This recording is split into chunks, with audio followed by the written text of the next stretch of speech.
أما بعد فأعوذ بالله من الشيطان الرجيم.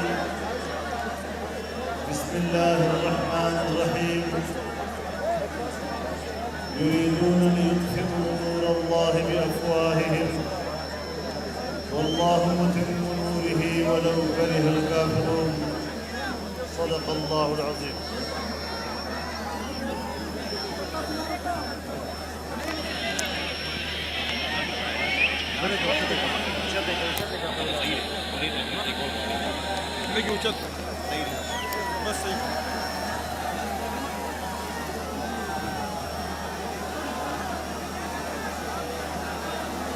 اسٹیج پر موجود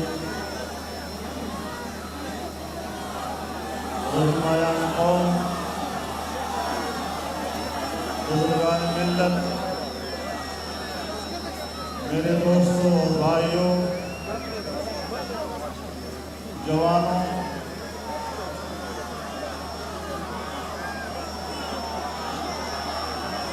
آپ تھوڑا خاموش ہوں گے تو میں بات کر سکوں گا. میں نے اردو میں تقریر کرنی ہے، پشتو میں نہیں کرنی. ہم لوگ پٹھان ہیں، ہم اردو جانتے ہیں. وہ پنجاب والوں کی کمزوری ہے جو پشتو نہیں جانتے.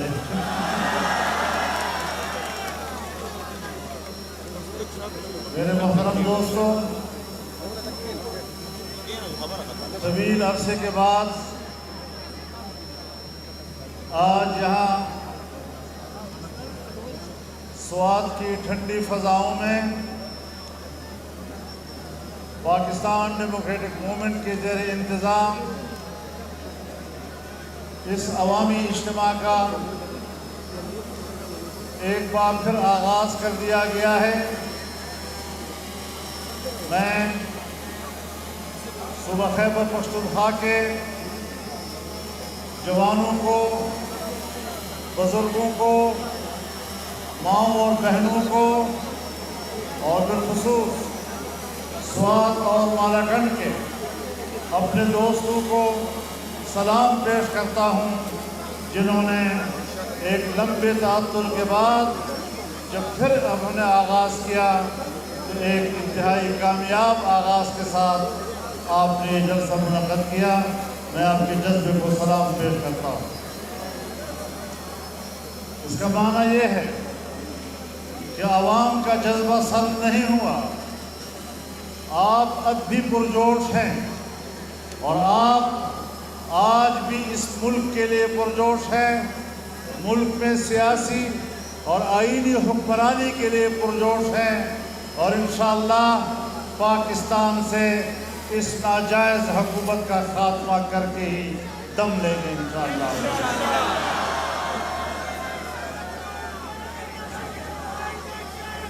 میرے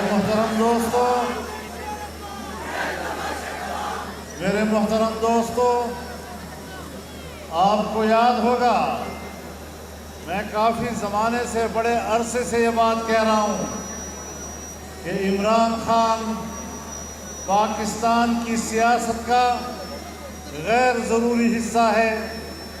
آپ نے دیکھا کہ قومی سلامتی کے اجلاس میں ان کی اہمیت، وزیر اعظم ہوتے ہوئے بھی ان کو شرکت کی ضرورت نہیں پڑی. نہ کسی نے بلایا، نہ کوئی آیا، اور اس طرح پتہ چلا کہ پاکستان کی سیاست میں حکومت بنانے سے پہلے بھی اس کی اہمیت نہیں تھی اور حکومت بنانے کے بعد اس کی کوئی اہمیت نہیں. میرے محترم دوستو، ایسی ناجائز حکومتیں غلام حکومتوں پر، غلام قوموں پر حکومتیں کرتی ہیں. آزاد بنش قوم پر اس طرح کی حکومتیں مسلط نہیں کی جاتی. جن کے آباء و اجداد نے، جن کے بزرگوں نے برطانوی سامراج کے خلاف آزادی کی جنگ لڑی ہو، وہ آج مغربی تہذیب کے پیداوار اس معاشرے کو اپنے اوپر مسلط نہیں دیکھ سکتے اور اس سے آزادی حاصل کر کے رہیں انشاءاللہ. میرے محترم دوستو، آج اس کے جانے کے دن قریب آ گئے انشاءاللہ. میگی چھ مرگ وخراج نو وزر اوشی سوائے بیا وزر شوی دی اور بیا دا سے زڑے زڑے خبریں یاد آئی. کبھی امریکہ کے خلاف بات کر لیتا ہے, کبھی برطانیہ کے خلاف بات کر لیتا ہے, اور پاکستانی قوم کے اندر جو نعرے اور جو باتیں بڑی مقبول ہوتی ہیں آج پھر ان کا سہارا لے رہا ہے. میں ان کو بتانا چاہتا ہوں کہ اب آزمائے ہوئے ہو, تم چلے ہوئے کارتوس ہو, چلا ہوا کارتوس دوبارہ بندوق میں نہیں دیا جائے گا. نعرہ تکبیر, گرتی ہوئی دیواروں کو ایک دھکا توڑ دو. میرے محترم دوستوں, آج وہ پھر امریکہ کے خلاف بھی بول رہا ہے, جنرل مشرف کے خلاف بھی بول رہا ہے, اور کہتا ہے کہ مشرف نے غلط فیصلے کیے تھے. جب مشرف غلط فیصلے کر رہا تھا تو آپ کہتے تھے کہ مشرف کے پاس اس سے اچھا آپشن دوسرا نہیں تھا. تم اس کے سب سے بڑے ایجنٹ تھے, تم سب سے بڑے اس کے سپاہی تھے, تم نے ریفرینڈم میں اس کا ساتھ دیا تھا. تم نے ہر لمحے, جب امریکہ خود کہتا ہے کہ مشرف ہمیں لوگ مہیا کرتا تھا اور ہم گوانٹانامو میں لے جایا کرتے تھے, تو اس وقت تم مشرف کے شانہ بشانہ کھڑے تھے اور ان کے جرائم میں ان کے ساتھ شریک ہوا کرتے تھے. میرے محترم دوستو, آج ہم جانتے ہیں کہ آج بھی تم امریکہ اور مغربی تہذیب کے نمائندے ہو, اور آج بھی برطانیہ میں تمہارے جائز اثاثے ہوں یا ناجائز, وہ آج بھی برطانیہ میں. میرے محترم دوستو, اب یہ باتیں نہیں چلیں گی, یہ ساری چیزیں ایک ڈرامہ ہیں. امریکہ کی دوستی اس کا اپنا ایک معیار ہے, امریکہ کی دوستی کا اپنا ایک معیار ہے, اور پاکستان میں اس معیار پر وہی اترتا ہے جو سی پیک منصوبے کو متنازع بناتا ہے. سی پیک کا اتنا بڑا عظیم الشان منصوبہ کہ جس سے پاکستان کا اقتصادی مستقبل روشن ہو رہا تھا, آپ نے اس کے معاشی مستقبل کو تاریک کیا ہے. نہ خود کچھ دیا ہے, نہ مغرب سے کچھ لیا, اور جو چائنا نے پاکستان کے اندر سرمایہ کاری کی, آپ نے اس کو بھی تباہ و برباد کر دیا. ایک انتہائی گہرے دوست کو آج تم نے ناراض کیا, اور آج پاکستان کی بجائے چین ایران میں جا کر وہاں سے 25 سال کے معاہدے کر رہا ہے. آپ کے معاہدے کدھر چلے گئے؟ آپ کو چین کے ساتھ معاہدات تو یاد نہیں آ رہے, لیکن آپ کہتے ہیں 2001 میں ہم نے معاہدہ کیا تھا کہ ہم امریکہ کو ایئر بیسز دیں گے, ہم امریکہ کو فضائیں حوالے کریں گے, فضائی کوریڈور ہم ان کو مہیا کریں گے. میں آپ سے کہتا ہوں, یہ جو تم نے 1 دن 2 دن پہلے انٹرویو دیا, ایبسلیٹلی ناؤ, ہم بالکل نہیں دیں گے اڈے. او عمران خان سن لو, اس نے اڈے مانگے کب ہے کہ تم انکار کر رہے ہو؟ اس نے اڈے مانگے کب ہیں؟ اس نے فضا مانگی ہے, ایئر سپیس مانگا ہے, اور ایئر سپیس تم دے چکے ہو. قوم کے سامنے جھوٹ مت بولا کرو, جو وہ چاہتا تھا وہ تم دے چکے ہو. کراچی ایئرپورٹ پر ان کے طیارے اتر چکے ہیں, وہاں سے وہ تیل بھر چکے ہیں, اور تم کہتے ہو کہ ہم ان کو پاکستان کی سرزمین نہیں دیں گے. تم پاکستان کی سرزمین بھی دے چکے ہو, تم پاکستان کی فضائیں بھی دے چکے ہو, لیکن اس طرح کی حماقتیں کرنا پاکستان کو ایک انتہائی مشکل مستقبل میں ڈالنے والی بات ہے. افغانستان میں صورتحال تبدیل ہو رہی ہے, اور وہاں پر امریکہ شکست کھا کر افغانستان سے جا رہا ہے, بلکہ تقریباً نکل چکا ہے. افغانستان کا 70-80% علاقہ تحریک طالبان کے ہاتھ میں دوبارہ آ چکا ہے. وہاں مسلسل فتوحات ان کو مل رہی ہیں, لیکن ان حالات میں بھی ہماری غلط پالیسیاں افغانستان کو ہم سے دور کر سکتی ہیں، ایران کو ہم سے دور کر سکتی ہیں، چین ہم سے دور ہو رہا ہے، انڈیا تو ہمارا ہے ہی دشمن، اور ہم ایشیا میں تنہا ہوتے چلے جا رہے ہیں اور ہم اپنے مفادات کا بھی تحفظ نہیں کرتے۔ میرے محترم دوستو، ایسے حالات میں جبکہ مشرف کے جرائم میں آپ برابر کے شریک رہے، آج کس طرح اپنے آپ کو بری ذمہ قرار دے رہے ہو؟ تم نے امریکہ کی پالیسیوں کی تائید میں پہلے آواز بلند کی، اس کے بعد آپ نے دیکھا کہ میں کس طرح زینہ بنا کر اقتدار تک پہنچوں۔ تم نے امریکہ کے خلاف کچھ باتیں کی، تم نے یورپ کے خلاف کچھ باتیں کی، تم نے طالبان کے حق میں کچھ باتیں کی، صرف اس لیے کہ پاکستان کے عوام میں مقبول نعرے تھے۔ آپ اقتدار تک پہنچے اور اقتدار تک پہنچنے کے بعد آپ ایک ایک بات کو توڑتے رہے، ہر بات کو نیو ٹرن اور اباؤٹ ٹرن لیتے رہے۔ آج پھر جب تمہارے اقتدار کی کشتی ڈوب رہی ہے تو پھر تم ان نعروں کو اٹھا رہے ہو تاکہ قوم مجھ پر دوبارہ اعتبار کرے۔ اب تم قابل اعتماد نہیں رہے۔ تم جتنا قوم کو دھوکہ دے سکتے تھے، جتنا نوجوان کو تم دھوکہ دے سکتے تھے، جتنا نئی نسل کو تم دھوکہ دے سکتے تھے، وہ تم دے چکے ہو۔ اب قوم تمہارے دھوکے میں آنے کے لیے تیار نہیں ہے۔ اور میں یہ بھی بتا دینا چاہتا ہوں کہ اس کی جو پشتنائی ہو رہی ہے ہمارے اسٹیبلشمنٹ کی طرف سے، مختلف اداروں کی طرف سے، یہ ایک ناجائز حکومت کی ہو رہی ہے، غیر آئینی حکومت کی ہو رہی ہے۔ اگر اداروں کا یہ تائید اور اداروں کی یہ پشتیبانی برقرار رہی تو جس طرح یہ ناجائز حکمرانی کا مجرم ہے، اس طرح ادارے بھی اس غیر آئینی حکمرانی کی پشتیبانی کی مجرم قرار پائیں گے۔ عوام ہم جانتے ہیں ہم نے کیا کرنا ہے، ہم نے اپنا مستقبل کیسے تراشنا ہے۔ ہم نے ایک آزاد مستقبل تراشنا ہے، ایک جمہوری مستقبل، ایک معاشی مستقبل، ایک خوشحال مستقبل، ایک اسلامی مستقبل۔ ہم نے اس کی طرف آگے بڑھنا ہے، اور اس کی طرف آگے بڑھنے کے لیے آپ کی اقتدار کا خاتمہ قوم کو ختم، اس ذہنیت کا خاتمہ کرنا ہوگا، اس فکر کا خاتمہ کرنا ہوگا۔ اور میں آپ کو بتا دینا چاہتا ہوں، مجھے 2013 میں کہا گیا، ایک وفد نے آ کر مجھے کہا کہ ہم نے پشتون بیلٹ کو اس لیے ان کے حوالے کیا ہے کہ پشتون بیلٹ میں مذہب کی جڑیں گہری ہیں، اور مذہب کی ان گہری جڑوں کو اکھاڑنے کے لیے ہمارے پاس اس سے بہتر آدمی نہیں تھا۔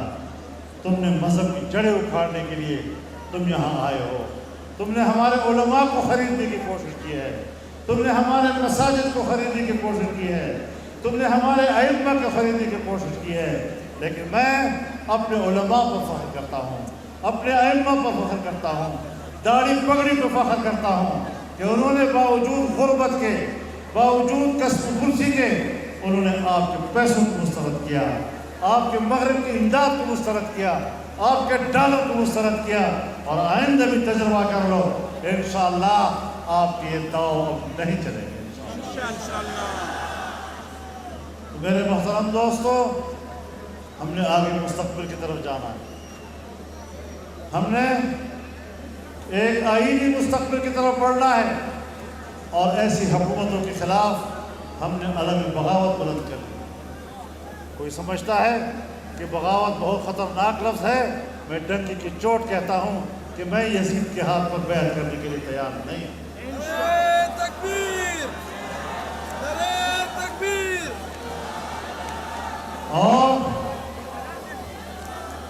میں عالمی برادری سے بھی کہنا چاہتا ہوں، امریکہ اور یورپ سے بھی کہنا چاہتا ہوں کہ اگر آپ واقعی جمہوریت کے علمبردار اور جمہوریت کے دعوے دار ہیں تو پاکستان کی جمہوریت کی اس حقیقت کو سمجھو، اور ایسی حکومت کو سپورٹ کرنا، ایسی حکومت کی تائید کرنا یہ آپ کے لیے بھی جائز نہیں ہے، آپ کے سلوگن کے لیے بھی جائز نہیں، آپ کے نعرے کے لیے بھی جائز نہیں۔ آپ کو یاد ہے ایک دفعہ جب یہ ٹرمپ سے مل کر آیا تھا، جب ٹرمپ سے مل کر آیا تھا تو یہاں پر یوں کھڑا ہوا اور کہنے لگا آج مجھے اتنی خوشی ہے جیسے کہ میں ایک بار پھر ورلڈ کپ جیت کر آیا ہوں۔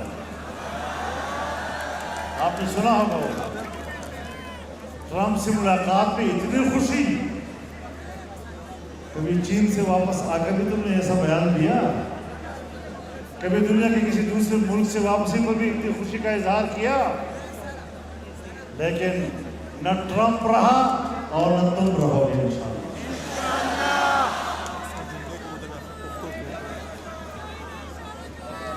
نعرہ نیازی، ایک ٹکے کے دو نیازی۔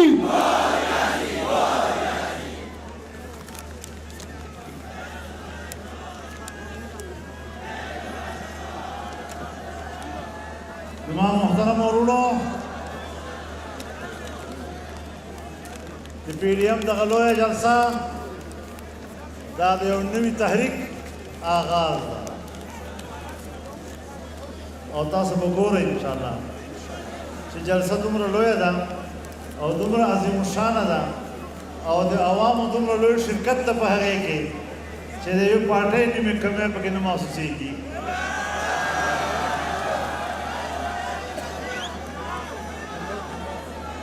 عوام یوې نظریې سره دي، عوام افرادو سره نه دي۔ دا ګاډی روان ده، کله به یو نیم سورلی ته کوزېږي هم، خو بیا به ورپکې نور خلک سورېږي هم انشاءالله، او دا سلسله به انشاءالله جاري وساري۔ مونږ په نورو نارو مه غولوه، مونږ انشاءالله پوه یو، قوم پوه ده، نوجوان پوه ده، زمونږ یو نوجوان نسل د ګمراه که دا ته پته شته؟ زمونږ یو نوجوان نسل یې ګمراه کړی، انشاءالله هغه نسل ته هم پته ولګېده چې هغه زما 1 کروڑ نوکریانې کوم ځای وي۔